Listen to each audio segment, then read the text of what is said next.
আসসালামু আলাইকুম সুপ্রিয় দর্শক, আজকে শেয়ার করব একদম বিরিয়ানির একটি সহজ রেসিপি। একদম বলা যায় যে পানির মতো সহজ রেসিপি।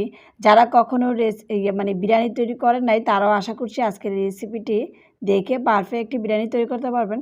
তবে যারা চাচ্ছেন যে একই রেসিপিতে সম্পূর্ণ বিরিয়ানির আসুক রেসিপি, সেটাও আপনাদের জন্য রয়েছে, কারণ আজকে একই রেসিপিতে A to Z রেসিপি দেখাবো বিরিয়ানির।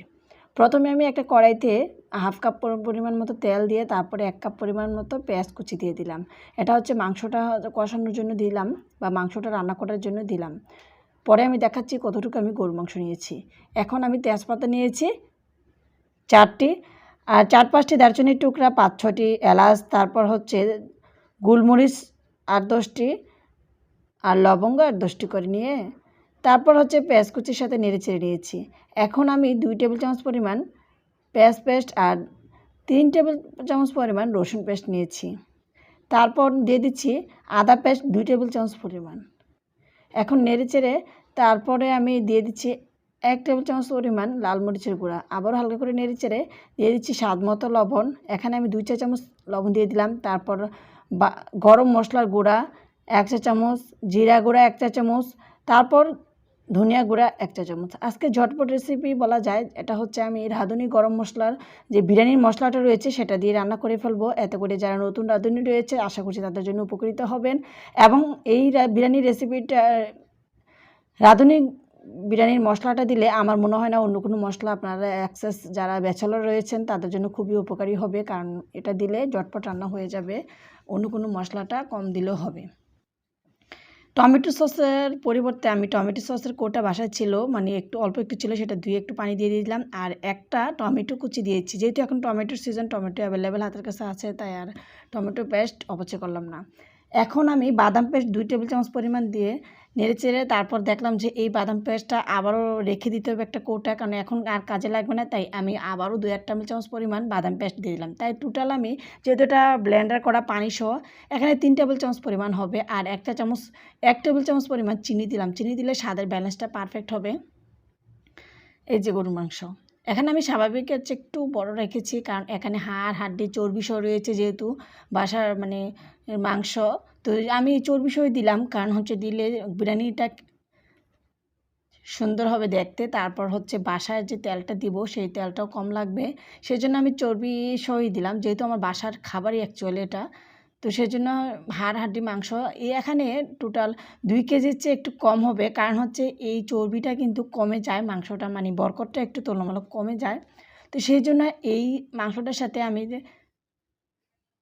চালটা ইউজ করব, এটা হচ্ছে 2 কেজি থেকে আমি আরও 1 কাপ পরিমাণ সরিয়ে দিব, 250 গ্রাম সরিয়ে দিলে আপনার 750 গ্রাম, 2.25 কেজি থাকবে চাল দিব। কারণ মাংসটা সমানই অ্যাকচুয়ালি থাকছে, যে সবচেয়ে ভালো হতো যদি এখানে 2 কেজি গরুর মাংসের সাথে 1.5 কেজি চাল পরিমাণ দিতাম, যেহেতু বাসার খাবার তো একটু বেশি হবে, অন্য কিছু দিয়ে ব্যালেন্সটা করে নিব। এখন আমি টক দই দিয়ে দিলাম 2 টেবিল চামচ পরিমাণ। টক দইটা ফেটে তারপর দিয়ে দিচ্ছি। মাংসটা যত ভালো কষানো হবে মশলাটার সাথে, মাংসটা খেতে তত মজা হবে, বিরিয়ানিটা তত টেস্ট হবে। তাই মাংসটা রান্না করার সময় অবশ্যই খেয়াল রাখবেন মাংসটা যাতে পুড়ে না যায়, সেই দিকে খেয়াল রাখবেন গরুর মাংসটা। কারণ আপনি যতই রান্নাটা করেন যত্ন সহকারে, যদি নিচ দিয়ে লেগে যায় সেক্ষেত্রে আপনার মাংসটা টেস্টও থাকবে না, আর বিরিয়ানিটাও পারফেক্ট স্বাদ আসবে না। আমি কিন্তু টক দইয়ের যে বাটিটা ছিল সেটা ধুয়ে সামান্য একটু পানি দিয়েছি, আর হাফ কাপ পরিমাণ মতো দুধ দিয়েছি। এখন আমি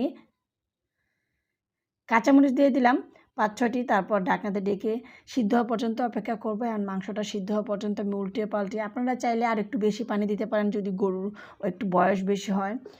তো এভাবে নাড়িয়ে চাড়িয়ে উল্টিয়ে পাল্টিয়ে একটু পরপর ঢাকনাটা খুলে যত্ন সহকারে রান্নাটা করছি। আর মাংসটার থেকে এত সুন্দর ফ্লেভার বের হচ্ছে, সারা ঘর বিরিয়ানির ফ্লেভার হয়ে গেছে, কারণ অলমোস্ট আমার মাংসটা রান্না হয়ে গেছে। এখন আমি পেঁয়াজ বেরেস্তাটা করে নিচ্ছি, যেহেতু আমার পেঁয়াজ বেরেস্তাটা লাগবে তাই আমি এই ফাঁকে পেঁয়াজ বেরেস্তাটা করে নিচ্ছি।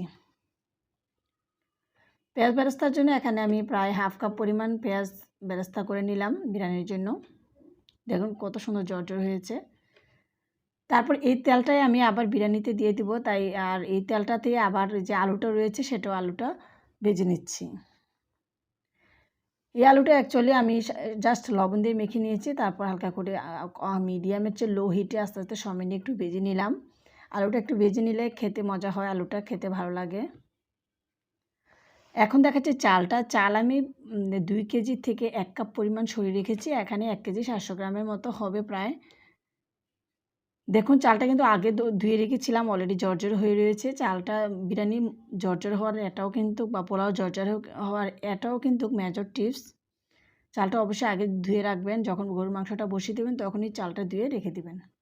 এখন আমি ওই তেলটার সাথে আরও হাফ কাপের চেয়ে একটু কম তেল দিয়ে তারপরে হাফ কাপ পরিমাণ পেঁয়াজ কুচি দিয়ে নেড়ে চেড়ে তারপর গরম মশলা দিলাম 2-3টি তেজপাতা, দারচিনি টুকরা, তারপর তেজপাতা আন্দাজ মতো দিয়ে হালকা পাতলা দিয়ে দিচ্ছে। কারণ হচ্ছে যেহেতু রাঁধুনি বিরিয়ানির মশলা দেওয়া হবে, ওই বিরিয়ানির মশলাতে কিন্তু পর্যাপ্ত পরিমাণ সব কিছু আছে।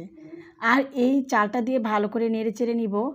তো যেহেতু মাংসটাতে সব মশলা দেওয়া হয়েছে আর মাংসটা এখানে দেওয়া হবে, তাই আমি এই চালটার পরিমাণে হালকা করে 1 টেবিল চামচ পরিমাণ আদা পেস্ট, 1 টেবিল চামচ রসুন পেস্ট আর সামান্য একটু লবণ দিলাম।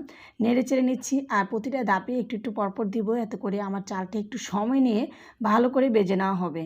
তো দিয়ে দিলাম কিশমিশ। কিশমিশ যদি হাতের কাছে থাকে অবশ্যই দিবেন। কিশমিশটা দিলে খেতে যখন আমরা বিরিয়ানি খাবো কিশমিশের কামড় পড়বে তখন অনেক টেস্ট হয়, বিরিয়ানিটাও সুন্দর মজা হয়। দেখুন মাংসটা কত জুসি হয়েছে, কারণ মাংসটা আমি রান্না করে ঢাকনাতে ঢেকে অন্য পাশে আবার চলে আসলাম, এটা সেই ফাঁকে কালারটা সুন্দর এসে গেছে আর মাংসটা একদম পারফেক্টভাবে সিদ্ধ হয়েছে। এই যে বাকি বিরিয়ানির মশলার যে প্যাকেটের মশলাটা রয়েছে সেটাও দিয়ে দিচ্ছি। দেখুন এখানে কিন্তু যথেষ্ট পরিমাণ মশলা রয়েছে। আপনার চাইলে যে এক্সেস মশলাটা মানে গরম মশলাটা সেটাও কমিয়ে দিতে পারেন। যারা ব্যাচেলর আছেন তারা জাস্ট একটা গরম মশলা প্যাকেট এনে আন্দাজ করে দিয়ে দেবেন আপনার মাংস আর চালের পরিমাণ অনুযায়ী।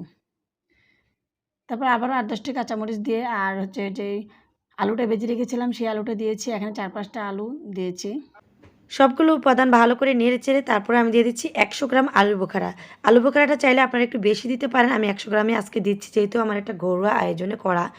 এখন আমি সবগুলো যেহেতু ভালো করে ভাজা হয়ে গেছে, অনেক সময় নিয়ে ভেজেছি, এখন আমি ফুটন্ত গরম পানি দিয়ে দিচ্ছি 4 লিটার। যেহেতু আমার পোলার চাল ছিল 2 কেজি থেকে 1 কাপ পরিমাণ কম, সেই জন্য আমি যেহেতু এটা সিলভার হাঁড়ি এই জন্য আমি এটাকে ডাবল মানে একটু বেশি দিয়েছি, ডাবলের চেয়ে একটু বেশি দিয়েছি। তো আপনারা যদি মানে ফ্রাই প্যানের সেট হয় তখন কিন্তু যতটুকু চাল ততটুকু পানি দিলে এনাফ। এখন আমি নেড়ে চেড়ে যে স্বাদ মতো লবণটা চেক করে আবার দিয়ে দিচ্ছি। তো এখন ঢাকনাটা ঢেকে রেখে দিব 8 থেকে 10 মিনিট। এর মধ্যে কিন্তু আমার বিরিয়ানিটা হয়ে যাবে, মাঝখানে শুধু একবার নেড়ে চেড়ে দিব। যখন দেখো পানিটা মোটামুটি শুকিয়ে গেছে তখন আমি নামিয়ে নিব। তো এই ফাঁকে আমি আলু চপটা ভেজে নিচ্ছি, একটা মাংস কিমা করে তারপর মাংসটা তেলে সুন্দর করে মশলা দিয়ে ভেজে তারপর হচ্ছে আলুর সাথে মথে ভর্তা করে নিয়েছি, সেটা আবার চপ বানিয়েছি। এটা খেতে খুব মজা হয় পোলার চাল দিয়ে, এটা চালের গুঁড়া দিয়ে ব্যাকটাম করেছিলাম। দেখুন আমি 10 মিনিটের মধ্যে কিন্তু নামিয়ে রেখেছিলাম, যখন দেখলাম যে পানিটা মোটামুটি শুকিয়ে গেছে একটা নেড়ে চেড়ে তারপর নামিয়ে রেখেছি। নামিয়ে রাখলে ঢাকনাটা ঢেকে দিলেই আপনার বিরিয়ানিটা একদম সুন্দর হয়ে থাকবে, পারফেক্ট হয়ে থাকবে। দেখুন অতিরিক্ত শক্ত অতিরিক্ত নরমও হয় নাই, কারণ অতিরিক্ত শক্ত থাকলেও কিন্তু ভিতরে যদি চাল চাল থাকে বিরিয়ানিটা খেতে মজা লাগে না, আবার অতিরিক্ত নরম হয়ে গেলেও কিন্তু মজা লাগে না। সেই জন্য এই ব্যালেন্সটা আপনারা ঠিক মতো রেখে করবেন। তারপর আমি এখানে 1 টেবিল চামচ পরিমাণ ঘি দিলাম, এটা স্বাদ বাড়ানোর জন্য। এটা দিলে অবশ্যই স্বাদ হয়, আর হাতের কাছে না থাকলে স্কিপ করতে পারেন। তারপর আমি পেঁয়াজ বেরেস্তাটা যে করে রেখেছিলাম সেটাতে কিছুটা অংশ দিয়ে নেড়ে চেড়ে রেখে দিব, আর বাকিটুকু পরিবেশনের সময় দিব। তো এই যে ঘিয়ের ফ্লেভার আর চারিদিকের বিরিয়ানির গন্ধে মানে সারা ঘর মোমো করছে। যেহেতু এটা আমার মেয়ের বার্থডে উপলক্ষে আমি একটা ঘরোয়া শর্টকাট আয়োজন করেছিলাম, তো সেই জন্য আমার যে পরিবেশনের পরে দেখাতে হবে সেটা সময় ছিল না, জাস্ট বলে বাড়া পর্যন্তই আপনাদেরকে দেখাচ্ছি। তো আশা করছি আজকের এই বিরিয়ানির রেসিপিটা আপনাদের কাছে ভালো লাগবে। অবশ্যই বাসায় ট্রাই করবেন আর সম্পূর্ণ রেসিপিটা ফলো করবেন, তাহলে আপনাদের রেসিপি সুন্দর পারফেক্ট হবে। আলহামদুলিল্লাহ খুব মজা হয়েছিল। সবাই ভালো থাকবেন, সুস্থ থাকবেন। নতুন কোনো এপিসোড দেখাবার রেসিপি দেখার জন্য আমন্ত্রণ রইল। আল্লাহ হাফেজ।